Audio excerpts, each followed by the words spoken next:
Olá, boa noite. Bem-vindas, bem-vindos a mais um dia de programação especial aqui no auditório da Biblioteca Demonstrativa do Brasil, Maria da Conceição Moreira Salles, a nossa queridíssima BDB. Hoje, na nossa programação, teremos o projeto Biblioteca de Gentes. Mas é sempre bom lembrar que essa programação, ela nasce a partir de um termo de colaboração entre a Secretaria Especial de Cultura do Ministério do Turismo com a Voar, Arte para Infância e Juventude. E essa programação tão especial hoje recebe o projeto Biblioteca de Gentes, que sempre traz aqui para o auditório da biblioteca mensalmente pessoas que vieram para ser lidas, histórias de vida maravilhosas, biografias que precisam ser conhecidas, reconhecidas e inspirar. Estamos num momento em que muita gente está com depressão, está desistindo de várias coisas e principalmente alguns desistem da vida. Essas histórias que a gente vai ler e vem lendo todos os meses aqui nos fazem repensar os nossos valores e que todas as impossibilidades podem ser vencidas, devem ser vencidas. Nossa convidada de hoje, a professora Gina Vieira Pontes, é um desses seres que nasceram e cresceram já no meio das histórias, em que a materialidade da palavra alcança os recônditos da alma e da imaginação, no universo em que os personagens vêm brincar num peito que começa a arfar pensando que a vida podia ser diferente, que podia ser um personagem e que podia mudar outras vidas. A mãe de Gina era contadora de histórias. Soube agora há pouco, antes de começar, que inclusive tem uma pessoa da família dela que é da terra do meu pai, o pai dela também é da terra do meu pai, mas eu não vou dar spoiler. Vamos deixar que esse livro se descortine para todos nós e que a magia das histórias comece. Conosco, aqui na Biblioteca de Gentes, agradeço a todos que aqui estão, Gina Vieira Pontes. Boa noite, gente querida. Boa noite, Marcos. Eu posso olhar para cá e não para a câmera? Pode, fica à vontade. Eu acho que eu fico mais à vontade olhando para as pessoas. É um prazer enorme estar aqui conversando com vocês. Agradeço muito ao Marcos por esse convite tão honroso. Eu vou colocar aqui o meu reloginho para correr, porque professora gosta de falar, né? Mas a gente não pode abusar do tempo e da paciência das pessoas. O Marco já comentou um pouquinho com vocês sobre ter uma mãe contadora de histórias, né? Mas primeiro eu preciso dizer que a minha mãe veio de Minas Gerais, uma cidade chamada Manhuaçu, para Brasília. E uma coisa que eu lembro com muita clareza era da minha mãe dizendo assim: meus filhos nascerão onde haja escola. Então ela era filha de agricultores, de lavradores, e ela tinha uma dor de viver numa região onde não havia escola. Ela tinha muita vontade de aprender a ler e escrever. Ela veio para Brasília na década de 60 e chegando aqui encontrou seu Moisés, meu pai. Minha mãe se chamava de Janira, meu pai se chamava Moisés e ele veio de Sobral. Também embalado pela narrativa de Juscelino Kubitschek, que dizia que aqui era a terra que manava leite e mel, que era a terra da possibilidade. Então os dois vieram tentar a vida. Esse encontro deu certo, né? Deu match, para usar um termo moderno, e trouxe à existência a minha família. Nós somos 8 filhos ao todo, dos quais 6 estão vivos. E meu pai e minha mãe chegaram a Brasília bem no começo, ainda na Vila do Iapeí.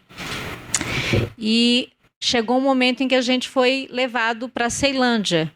Para quem não conhece Ceilândia, a sigla significa Campanha de Erradicação de Invasores, né? Então, os primeiros operários que vieram construir Brasília foram tratados como invasores. A gente foi colocado a quilômetros de onde era a Vila do Iapeí. E imaginem a dificuldade que era para o meu pai, seu Moisés, e para minha mãe, dona Djanira, criar 6 filhos naquela que era então considerada a maior favela da América Latina. Eu costumo dizer que meu pai tinha que ter muita fé, muita coragem e uma bicicleta. Porque era rodando as ruas de Ceilândia, em cima de uma bicicleta, que ele vendia um produto chamado bolachão, que ele comprava numa padaria artesanal e revendia nas bodegas, né? São aqueles pequenos comércios de fundo de quintal.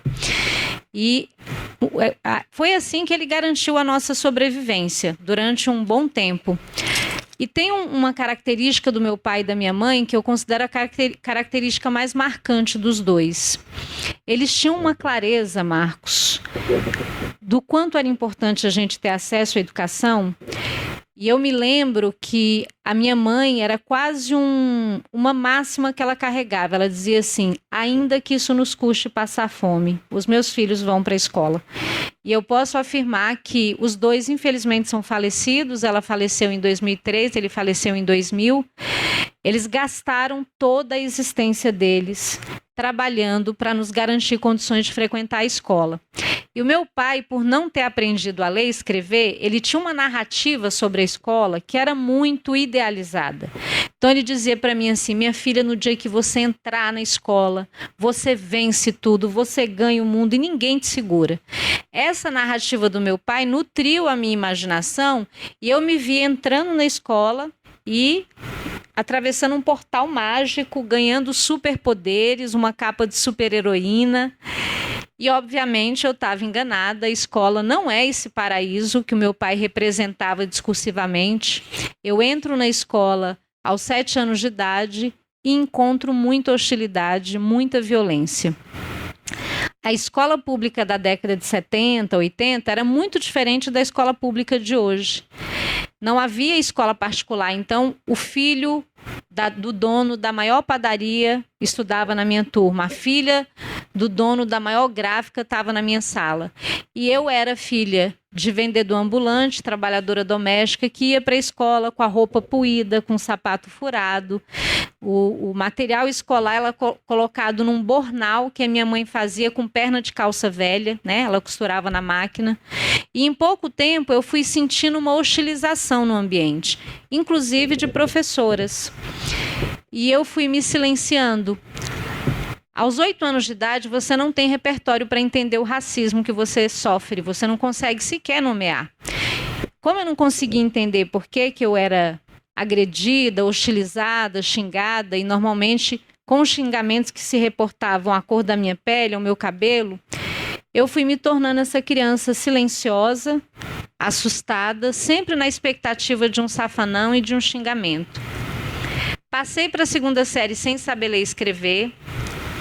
Eu enganei a minha professora, vocês não contem isso, tá? Abafa o caso. A primeira vez que eu fiz uma pergunta na sala de aula, a professora me respondeu de maneira tão hostil que eu tinha entendido que eu não podia ter dúvida, quando na verdade a escola tem que ser o espaço da dúvida. Quem não tem dúvida é porque não está aprendendo, né? E aí eu não quis mais perguntar para não ter que lidar com a reação exagerada da professora. Então, quando ela tomava a leitura das outras crianças, eu decorava e recitava para ela. Mas uma criança que não aprende, sabe que não aprendeu. E não aprender dói muito, porque faz a gente se sentir menor, menos capaz. E aí eu fui para a 2ª série carregando essa dor de não ter aprendido a ler e escrever. Era o meu segredo oculto. E um belo dia, eu estou na sala de aula sentada ali na última carteira, fazendo esse esforço para ser invisível. E a minha nova professora me chama até a carteira dela. E aí eu pensei, pronto. Ela descobriu o meu segredo e a minha vida acaba aqui, né? Ela vai me expor diante da turma, ela vai me constranger. Todas as vezes que eu conto essa história, eu tenho uma sensação física no corpo do medo que eu senti.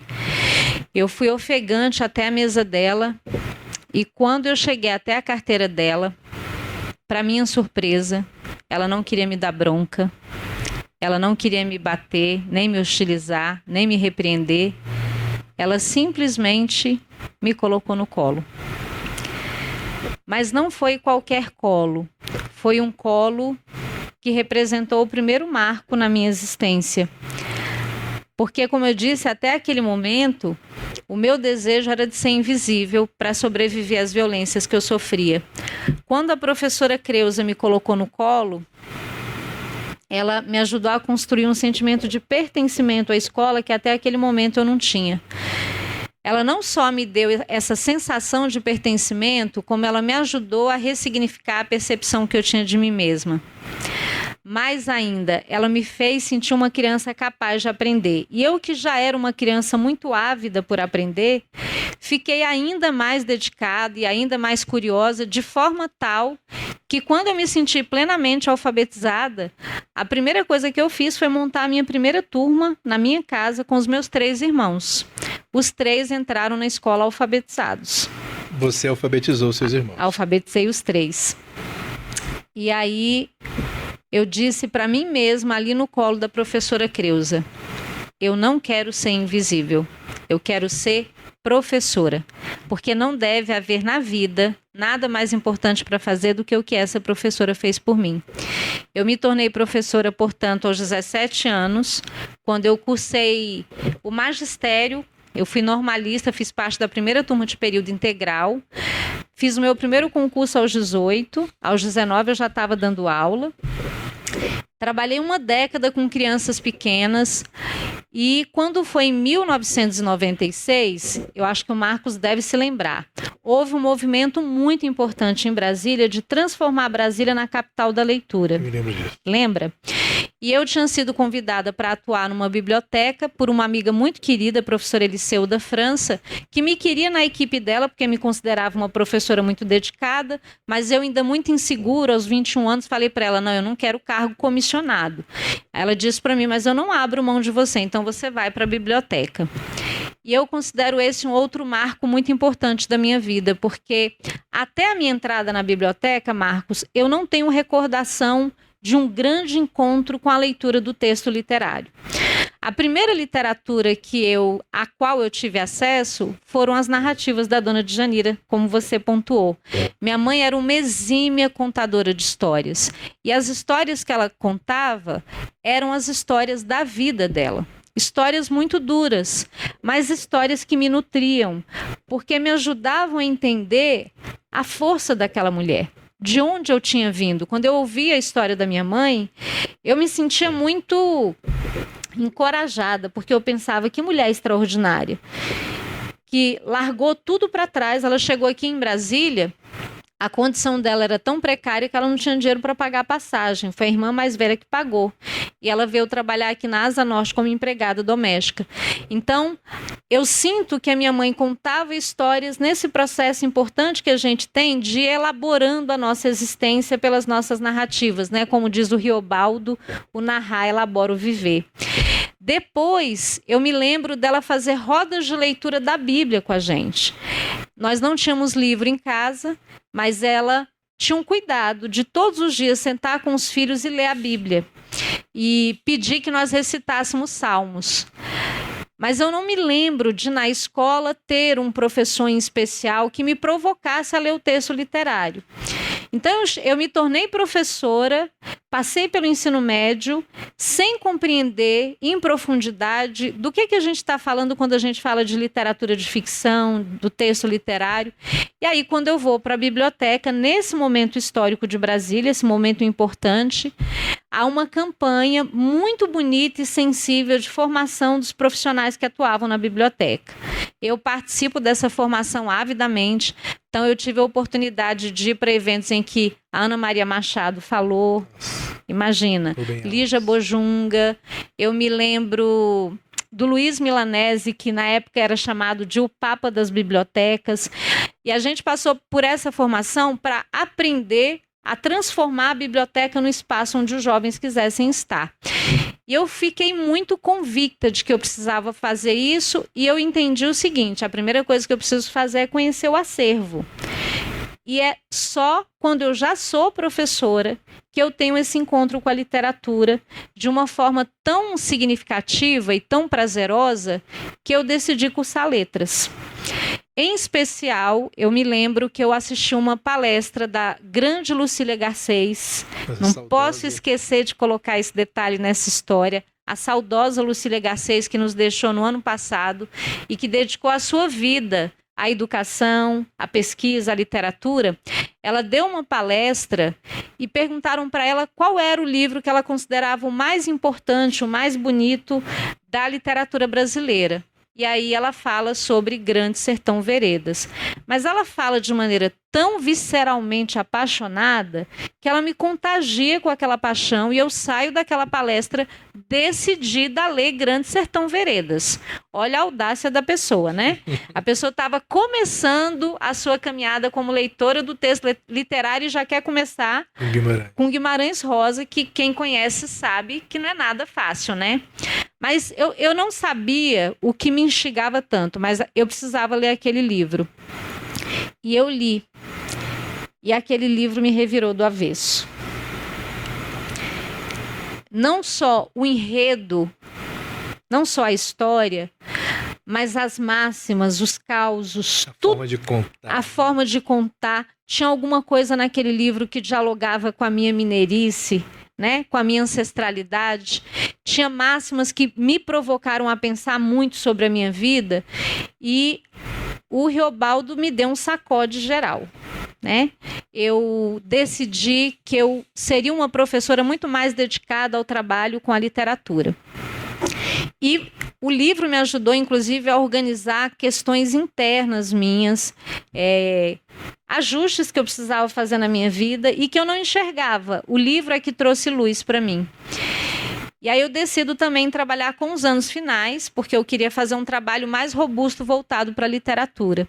E quando eu vou trabalhar com os anos finais, portanto adolescentes, até então eu só trabalhava com crianças pequenas, né?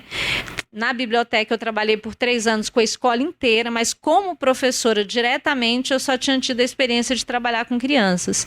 E aí quando eu fui trabalhar com adolescentes em 2003, na minha comunidade na Ceilândia, onde eu nasci, na escola onde 11 anos antes eu tinha sido aluna, eu entro para dar aula e dar aula se torna uma coisa impossível. A sala de aula era o caos. E por mais que eu tentasse, por mais que eu buscasse alternativas, não funcionava. A coisa foi ficando insustentável, eu acabei recebendo um diagnóstico de depressão associado ao meu trabalho. Precisei buscar ajuda psicoterapêutica e a minha médica me disse o seguinte: quando você escolheu ser professora, você não escolheu só uma profissão. Para você, você escolheu uma missão. E para você é importante não só dar aula, mas sentir que o seu trabalho produz resultado. Então você tem 2 escolhas. Ou você deixa a profissão, ou você encontra um jeito de que o seu trabalho faça mais sentido para os seus alunos. E aí eu decidi pela segunda alternativa, porque ser professora tinha sido uma coisa tão importante para mim que eu não queria deixar na primeira dificuldade. E aí eu fui estudar para responder uma pergunta: por que o jovem odeia a escola? Por que o jovem vira as costas para a escola? Por que eles comemoram quando um professor falta, né?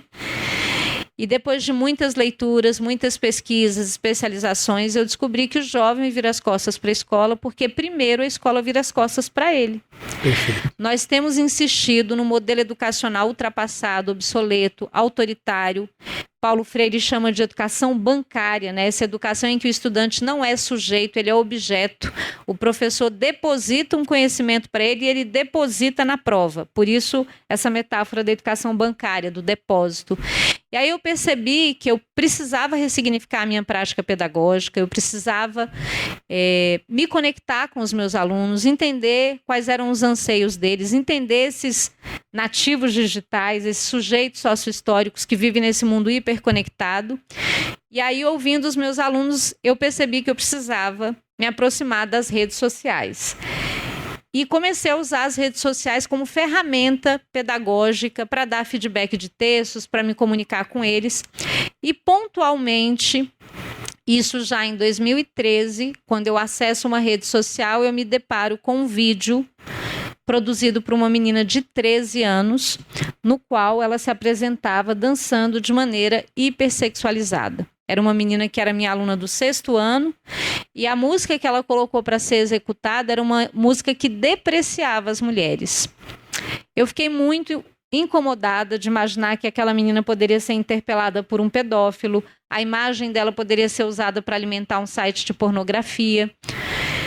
Enfim, mas se eu fosse conversar com a menina, provavelmente ela ia se sentir censurada, eu ia perder o canal de comunicação E eu poderia, inclusive, ser julgada como moralista, né? Porque a gente sabe que as mulheres podem fazer com o seu corpo o que elas quiserem, né? Tudo bem aquela menina dançar e postar um vídeo nas redes sociais, mas a minha preocupação era, essa é uma escolha consciente ou ela é constrangida pela estrutura a performar desse lugar? E aí eu fui fazer pesquisas para entender sobre o porquê que aquilo se dava e descobri que a gente está dentro de uma cultura que infelizmente oferece esses modelos para inspirar as meninas. Eu fui lembrar que na minha infância, o que chegava como referencial para nós meninas eram as chacretes, Gretchen, tiazinha, feiticeira. E tudo bem que haja esses referenciais, mas eles não podem ser os únicos. E a cultura reduz as mulheres a objetos sexuais. Além disso, eu percebi que, por exemplo, se você abre um livro de história, você só encontra a história sendo contada pelos homens. É como se as mulheres não tivessem participado da história. As mulheres negras e as indígenas, então, nem se fala, né? E aí eu falei, gente, que tal se a gente provocar as meninas e os meninos a pensarem esses estereótipos de gênero a partir do estudo da biografia de grandes mulheres. Mulheres que não aceitaram ser reduzidas a objeto sexual. Mulheres que deixaram grandes legados para a humanidade. Mulheres extraordinárias. E aí eu fiz uma seleção de 10 mulheres maravilhosas, todas insubmissas, transgressoras. Mulheres jovens como Anne Frank e Malala. Mulheres idosas como Cora Coralina.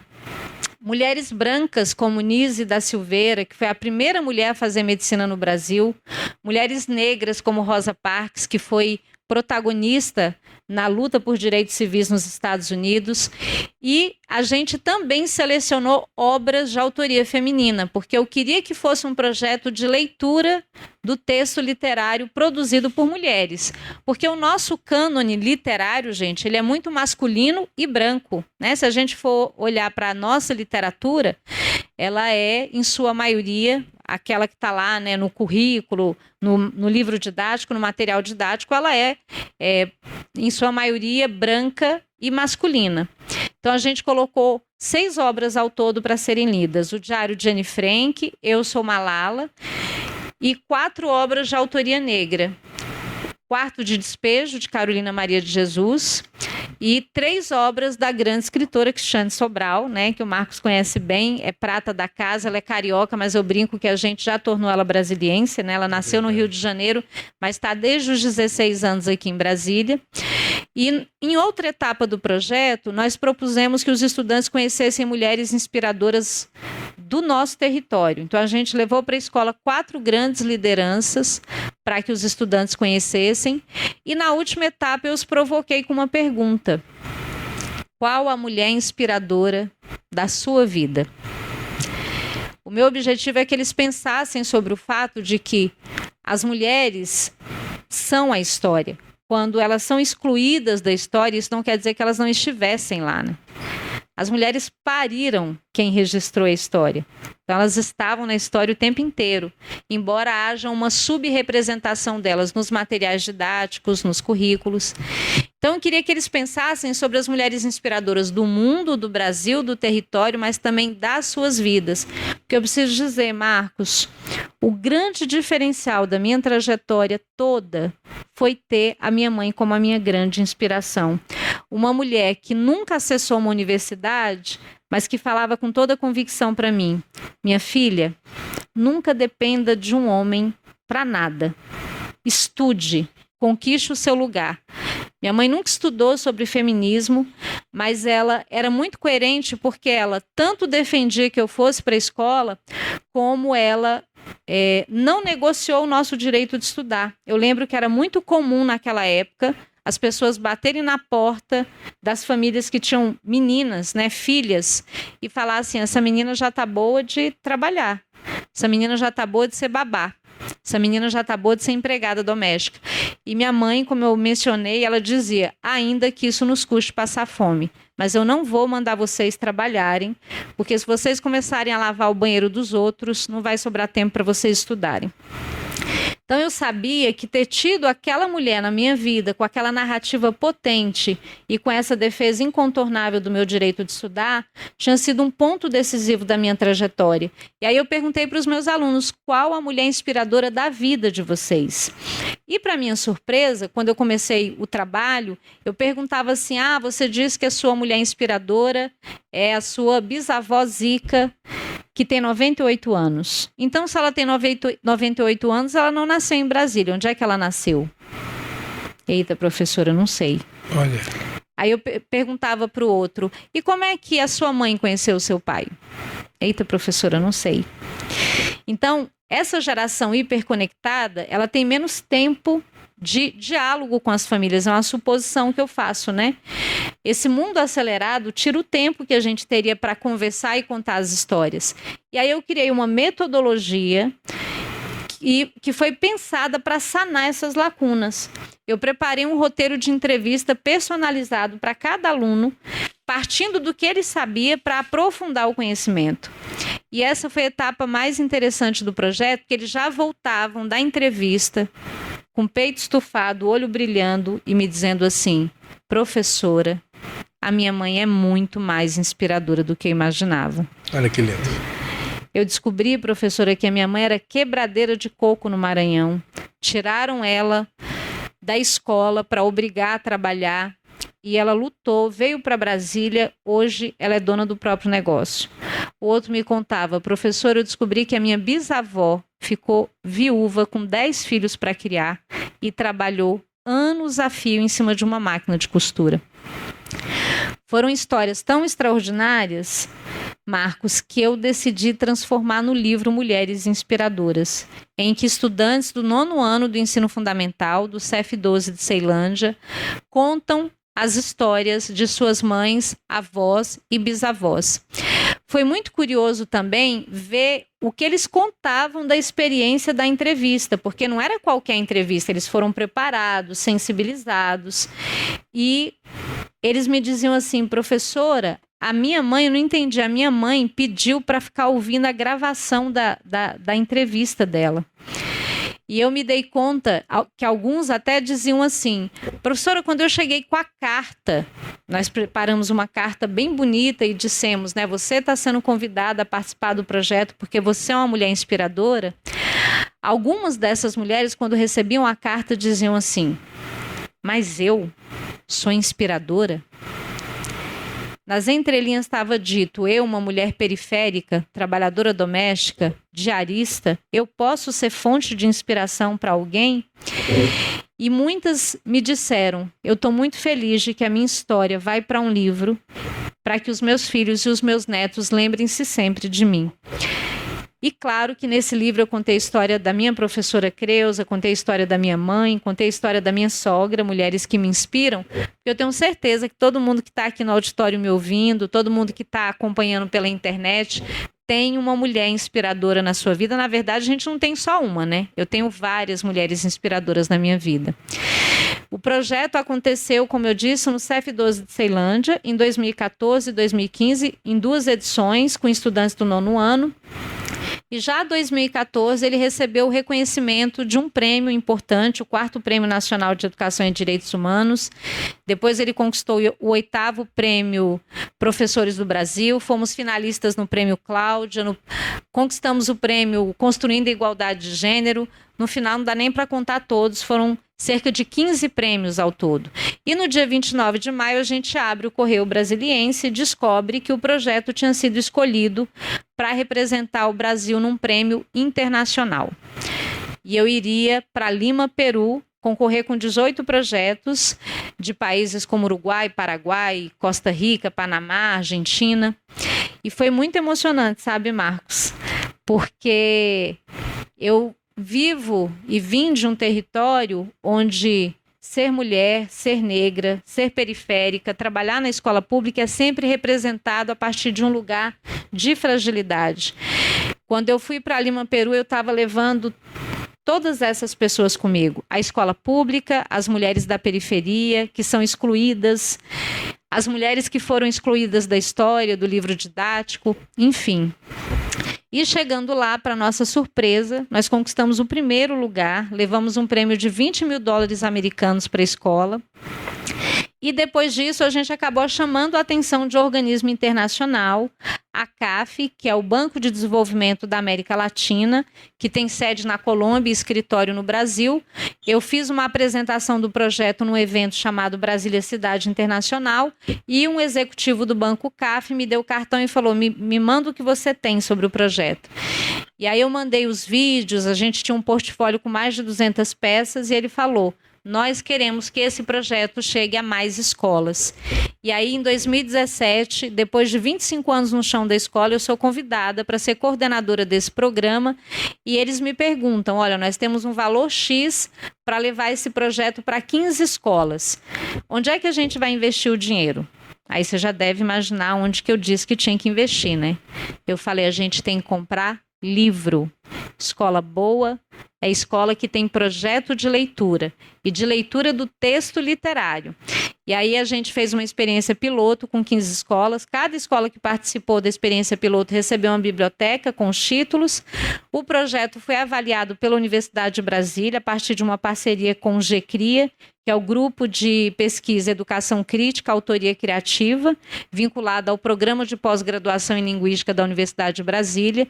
Então, hoje a gente tem 2 teses de doutorado, 3 dissertações de mestrado sobre o programa Mulheres Inspiradoras. E hoje ele se ampliou, está em 50 escolas públicas do Distrito Federal. Como depois disso, né, eu tive em espaços de muita visibilidade, né? Eu tive no programa da Fátima Bernardes, estive no programa do Pedro Bial.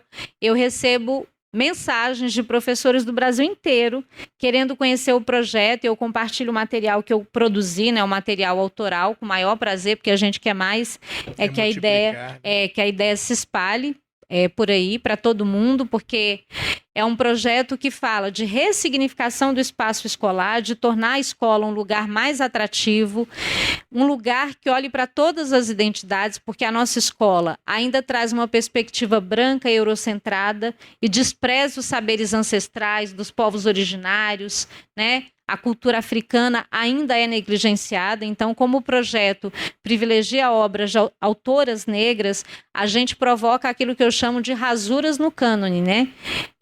Na verdade, as pesquisadoras que trabalham com essa literatura transgressiva, né? Elas usam essa metáfora da rasura no cânone, e eu acho muito pertinente, né? E a nossa alegria é perceber o efeito do projeto na vida dos estudantes, das mulheres daquele território, da comunidade. E a notícia mais recente, a notícia boa mais recente, é que no dia, eu acho que 20 de março, foi lançado o programa Mulheres Inspiradoras na província de Niassa, em Moçambique, na África. Que maravilha! Um professor chamado Jorge Malita, muito querido, tem que falar, né, porque vai que o vídeo chega nele. Ele me mandou uma mensagem pelo Facebook dizendo que tinha conhecido o projeto por um amigo brasileiro e que tinha muita vontade de levar para lá. Então a gente marcou algumas reuniões virtuais e ele me mandou as fotos do dia do lançamento do programa. Então, eu acho que falar sobre a minha história, sabe, Marcos, é falar sobre um provérbio africano que diz que o rio que esquece onde nasceu, seca. Eu escolhi ser um rio que nunca esquece onde nasceu, porque eu nasci em águas muito profundas, em águas muito cristalinas, em águas muito corajosas. As águas que me banharam foram as águas que brotaram do encontro com seu Moisés e Dona Djanira, e me fizeram compreender em profundidade de onde eu tinha vindo. Quando a gente sabe de onde a gente vem, a gente tem muito mais clareza de para onde a gente vai. E para onde eu quero ir é todo lugar em que eu possa ser útil para trabalhar em favor da justiça social. Eu acho que esse é o sentido da nossa existência. E a literatura, o texto literário, a cultura e a arte são aliadas indispensáveis na nossa luta por justiça social. Obrigada. Poxa vida. Que obra, hein, que eu trouxe para a gente poder ler hoje. Eu tenho algumas perguntas, mas antes eu quero saber se alguém aí que está aqui na plateia gostaria de fazer alguma pergunta, alguma intervenção junto à nossa queridíssima Gina. Maria Alícia, gostaria de fazer alguma pergunta, minha flor? Tudo muito bem esclarecido, apenas um comentário. Só um minutinho que eu vou trazer um microfone para você, que aí também sai no vídeo. Maria Alícia, que é escritora e que é da etnia... Xerente. Xerente. Por favor, Maria Alícia. Não há pergunta a fazer, porque a professora aí, né, esclareceu tudo muito bem. É só mesmo um comentário que sua história é uma história muito bonita, e quando finalizou foi assim, um encanto. Eu me vi mergulhada dentro das águas do meu rio Tocantins. Parabéns, professora. Obrigada. Parabéns. Obrigada, Muito querida. bom. Vocês gostariam de fazer alguma pergunta, alguma intervenção? Não? Marco Augusto? Ela levantou a mão. Ela levantou, por favor. Opa. Boa noite. Boa noite. Boa noite, um prazer. Muito obrigada pela programação, Marcos. Bacana poder... Eu estou reentrando na atmosfera pós-pandêmica, né? Isso ainda não acabou, mas estamos em novos ares. Fico muito grata de estar voltando para um espaço que é a Biblioteca Demonstrativa de Brasília. Foi significativa para nós, estudantes dos anos 70 em diante em Brasília, né? Encontrei vários colegas de escolas de Ceilândia na biblioteca pública, porque a biblioteca pública nos unia de satélites com plano piloto. Ficamos amigos para toda a vida. Gostei muito da sua história, porque é a nossa história.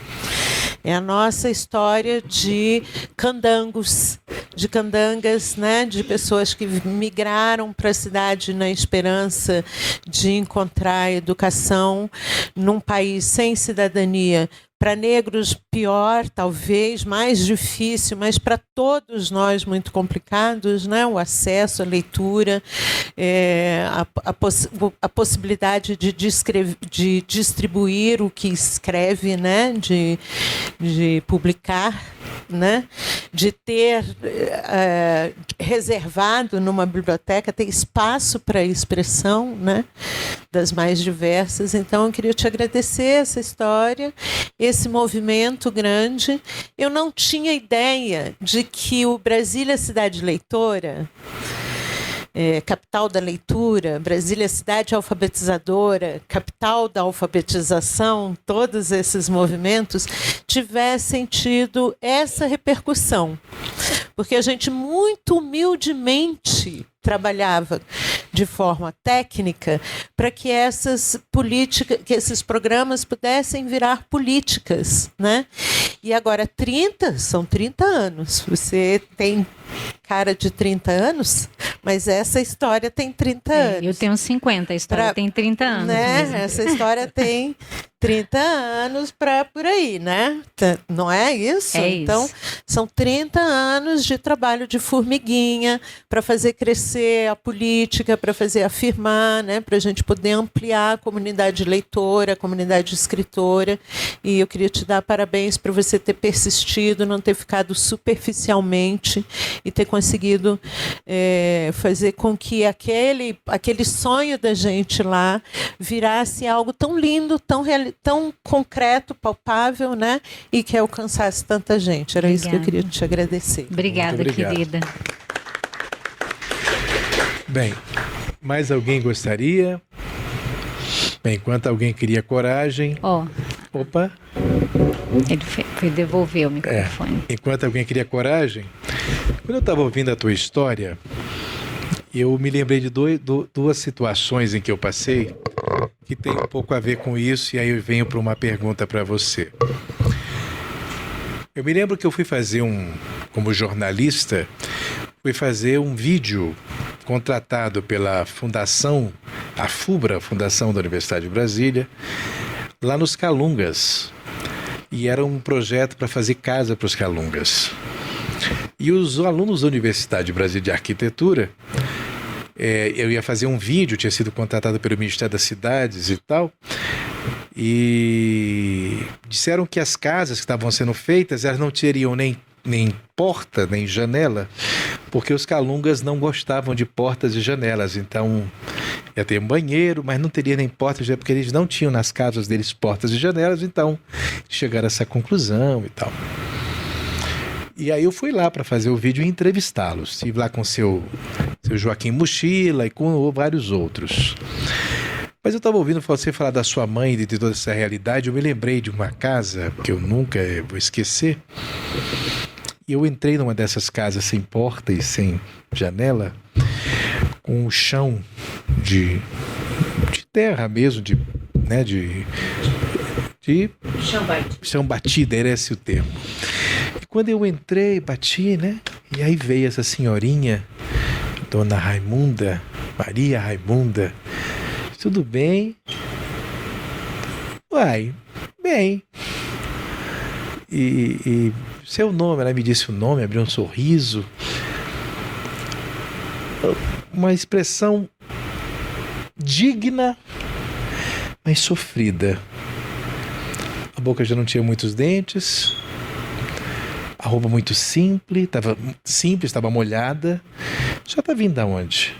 Ué, estava no riacho ali, pegando água. A senhora pega água para quê? Ué, para beber só. Tem que beber água. E a senhora já... Então você estava fazendo o café da manhã? Não tem comida para tomar café, não. Foi só beber água mesmo.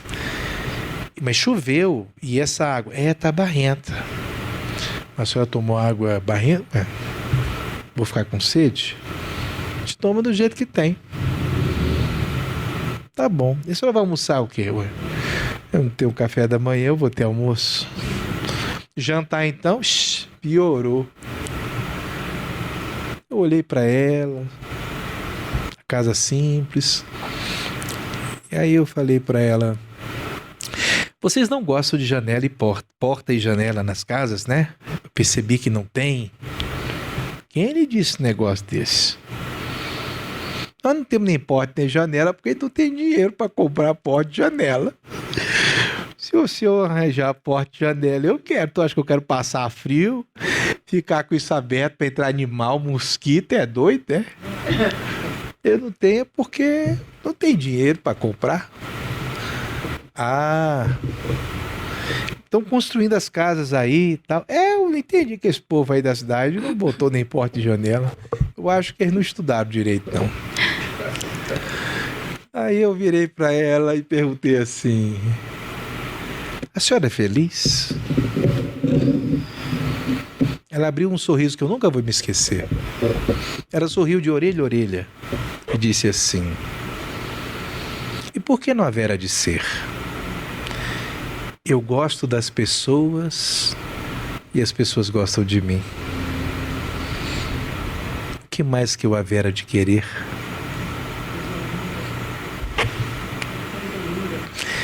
Eu usei isso no meu documentário, no meu vídeo, e eu nunca mais saí daquela casa. Eu nunca mais perdi a dimensão que aquela palavra se entranhou em mim. Aquele trabalho, ele adquiriu uma dimensão, para mim como jornalista, como poeta, que isso... Depois, quando eu fui entrevistar o meu grande mestre João Cabral, da Educação pela Pedra, aquilo bateu forte em mim. Aquela pedra calcinante, aquela pedra que me educou. E aí, recentemente, com uma garota da Estrutural, que eu e minha esposa estamos ajudando a família de catadores, um dia eu sentei com ela, começamos a tentar projetar um futuro para ela, e eu perguntei para ela: qual o seu sonho? E ela me respondeu: almoçar e jantar. É tudo que eu sonho. E eu me lembrei, lá atrás, lá dos Calungas. A tua história, acho que traz muito isso. Como que A palavra, se ela se entranhar na gente, a gente pode almoçar e jantar além da comida. Como que a sua mãe, ela conseguiu introjetar junto com seu pai em você a vontade de um pão metafísico e abriu um portão para além de todas as serras, que te fez capaz de andar pelas trilhas de Riobaldo, conseguiu entender um linguajar cheio de neologismos, e que você, da sofisticação do que você estudou na pedagogia, você conseguiu entender a pedagogia da vida. Como chegar no coração de um estudante? Como chegar na possibilidade de romper uma amarra que se é construída diariamente com olhares para o lado, com o preconceito velado e mudo, que fala com o olhar, com a tentativa do silenciamento pela possibilidade de se fingir a não existência, como se aquele ser diferente, com a tez de qualquer jeito, ou com o olho de um jeito diferente, ou com qualquer trejeito que lhe possa vir, lhe faça menor, ou lhe faça não ter a mesma oportunidade. Eu acho que o seu projeto ele traz isso. E ao trazer a figura da mulher para o palco, que é o seu devido lugar, eu acho que você faz com que todos nós consigamos repensar a história das mulheres nas nossas vidas. As nossas mães, as nossas avós, as nossas tias, as nossas professoras, as nossas vizinhas. Porque não tem como passar pela vida sem ter passado e continuar passando por grandes mulheres. Grandes mulheres que passam no corredor das escolas, as merendeiras, as mulheres que limpam o corredor e que inspiram. Aquelas figuras que marcam a gente e a gente nem percebe. E que muitas a gente nem sabe o nome. Mas que estão lá e que um dia plantaram, pegaram a sua mão, te fizeram sentar no colo e fizeram repensar o que é uma professora. E agora, 2022, um ano que está chegando ao final, com tantas perspectivas pela frente, o que você ainda almeja? Qual o destino para o seu projeto? Aonde Gina quer chegar? E as histórias de Gina, a escritora Gina, aonde ela quer chegar? E tem projetos para Gina escrever ou construir um projeto, chamar as bibliotecárias para a roda? Nós estamos numa biblioteca. Será que a gente não poderia também fazer um projeto, talvez, das bibliotecas que inspiram? Olha, vamos lá. Falei demais, perdão. Não, é um foi poeta, ótimo. Um poeta é uma tristeza. A gente ótimo. começa a viajar, né? Contou ótimas histórias aí do nosso povo resistente, os calungas, né?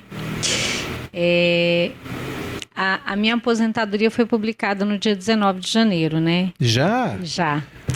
Mas... como eu comecei a trabalhar muito cedo, né? Aos 19 anos eu já estava no chão da escola dando aula, eu me aposentei muito cedo.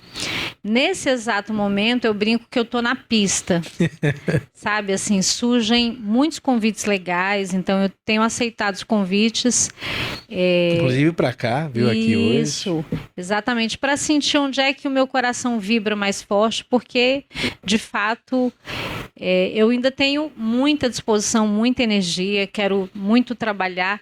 Eu não tenho muita clareza de exatamente o que eu vou fazer, mas eu tenho a convicção de que o projeto Mulheres Inspiradoras, ele não é meu, né? Ele me foi dado pelos meus ancestrais, ele me foi dado por Deus, porque eu acho que um projeto que tem como principal objetivo reverenciar mulheres, muitas delas que morreram sem receber o devido reconhecimento, não é um projeto simples, é um projeto que mexe nas nossas estruturas, na estrutura social que é profundamente racista, machista, mexe em nós, né? Porque a primeira provocação que todo mundo tem é de olhar para trás e falar, e cadê as mulheres da minha vida, né? Então, eu desejo muito que o projeto Mulheres Inspiradoras chegue a muito mais escolas, ainda que não chegue com esse nome. Inclusive, quando a gente trabalhou com o programa Mulheres Inspiradoras, um combinado que a gente tinha com as professoras é de que não era para fazer igual eu fiz, porque eu não acredito nisso. Eu acredito no professor como autor da sua prática. Eu acredito que a autonomia do professor precisa ser respeitada. Então, eu fiz o projeto Mulheres Inspiradoras numa região periférica do Distrito Federal, que é a capital do país. Se eu for fazer o projeto lá na comunidade Xerém, né, Lícia? Xerente, eu não posso fazer do mesmo jeito que eu fiz, eu não posso trabalhar as mesmas obras literárias que eu trabalhei, eu vou precisar ficar atenta à identidade daquele território, né? Então, desde o início do programa, a gente trabalhou para que as professoras aprendessem, né, compreendessem o que é necessário fazer para tornar a escola um espaço mais atrativo. Esse é o nosso maior desafio hoje em relação à educação, é entender que a escola que aí está não supre a juventude está reivindicando uma escola diferente, mas essa escola diferente não pode perder de vista que inovação não pode significar só tecnologia. Inovação tem que ser compromisso com o sentido primeiro da educação, que é humanização, singularização e subjetivação. Tecnologia social. Tecnologia social. E não é uma fala contra as tecnologias digitais, porque eu também acredito, assim como Antônio Novoa, que se nós continuarmos insistindo numa educação apartada das novas tecnologias, a gente vai estar preparando os estudantes esplendidamente para um mundo que não existe mais. O mundo digital e tecnológico já se impôs. A juventude tem que aprender. A escola precisa abraçar a pedagogia digital.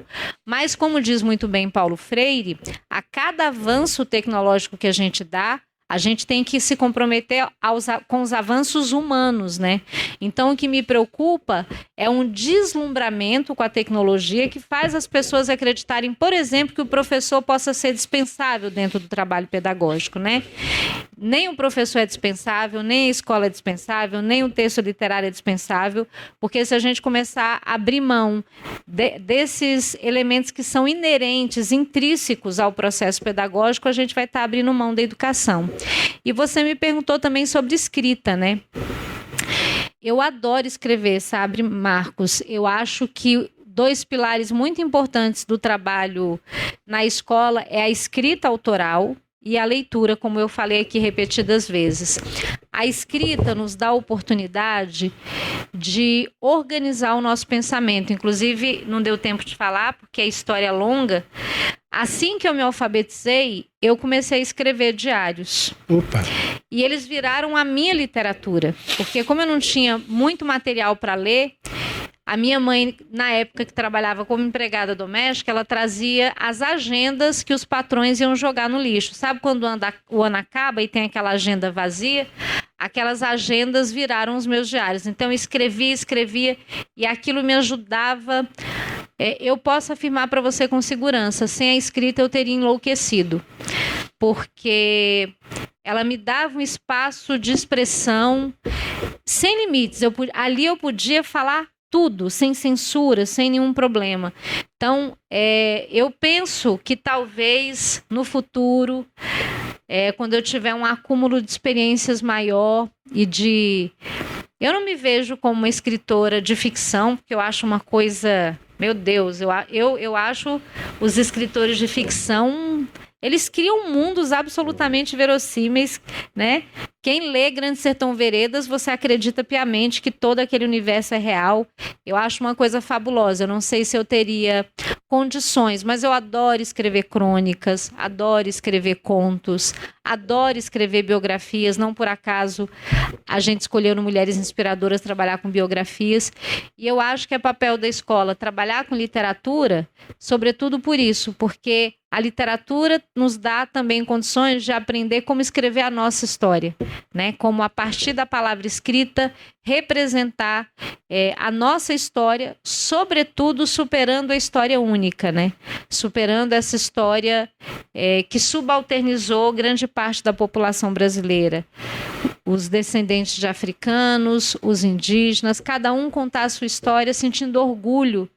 Eu levei muito tempo, Marcos, assim, eu sempre me soube uma mulher negra. Porque quando você nasce uma pessoa negra, você é racializado o tempo todo pelas violências que você sofre.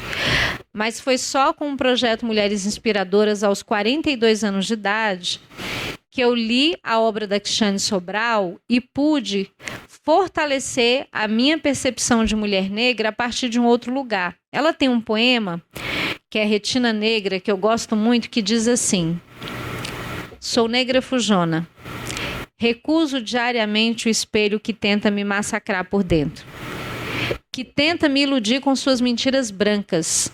Sou negra fujona, preparada para enfrentar o sistema. Empino meu black e invado a cena. Eu tinha 42 anos quando eu li esse poema. Foi a primeira vez que eu li alguma coisa que reportava ao meu cabelo sem trazer uma representação negativa e estereotipada.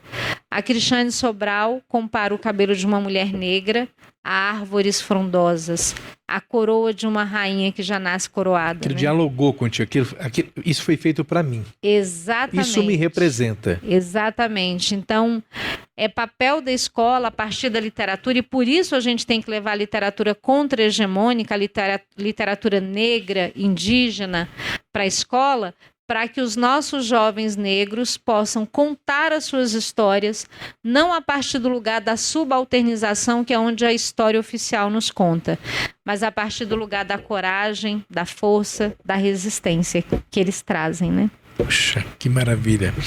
Olha, nosso tempo infelizmente está chegando ao final. Nossa. Parece que voou, né? Parece que foram só 10 minutos, mas aqui em nome da nossa programação quero agradecer imensamente a você, a sua contribuição, por essa história tão única, que nos inspira, porque ao fazer um projeto sobre mulheres que inspiram, você deve saber que você acabou se tornando uma delas.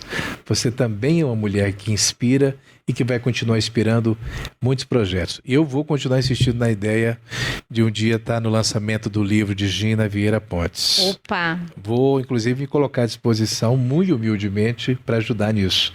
Como eu ainda vou conseguir também tirar um livro de poesia ano que vem, antes de 1º de abril, viu, Marco Augusto, de nossa querida Maria Alícia, que é uma índia fujona.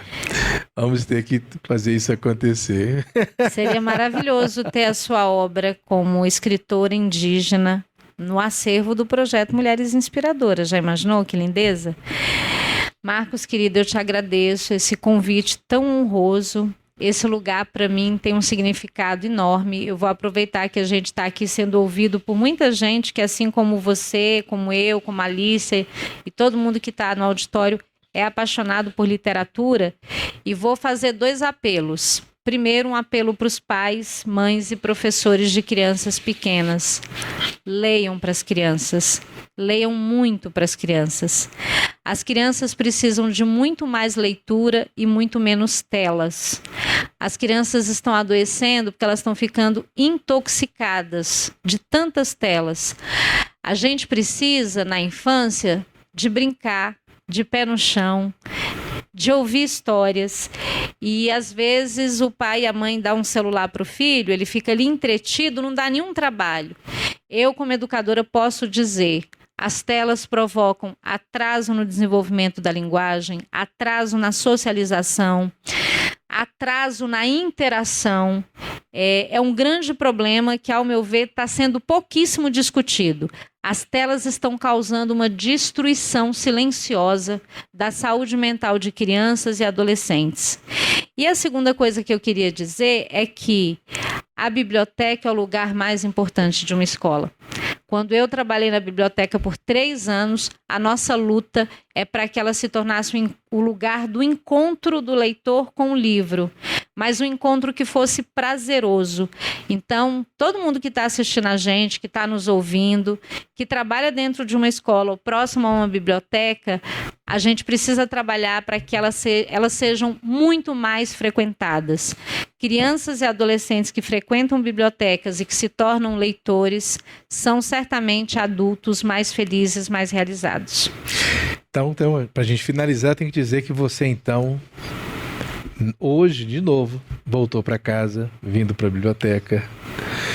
E a pessoa que vai nos assistindo em qualquer lugar hoje do planeta Terra e quiser um contato para tentar fazer o projeto, tentar fazer uma experiência na sua cidade, na sua comunidade, como é que chega em você? Ótimo, bem lembrado. Meu e-mail é ginavieiraponte@gmail.com e o meu Instagram é @professoraginaVieira. Muito obrigado mais uma vez, gratidão e obrigado a vocês que estiveram conosco até aqui em mais um encontro do nosso projeto Biblioteca de Gentes. Até a nossa próxima edição.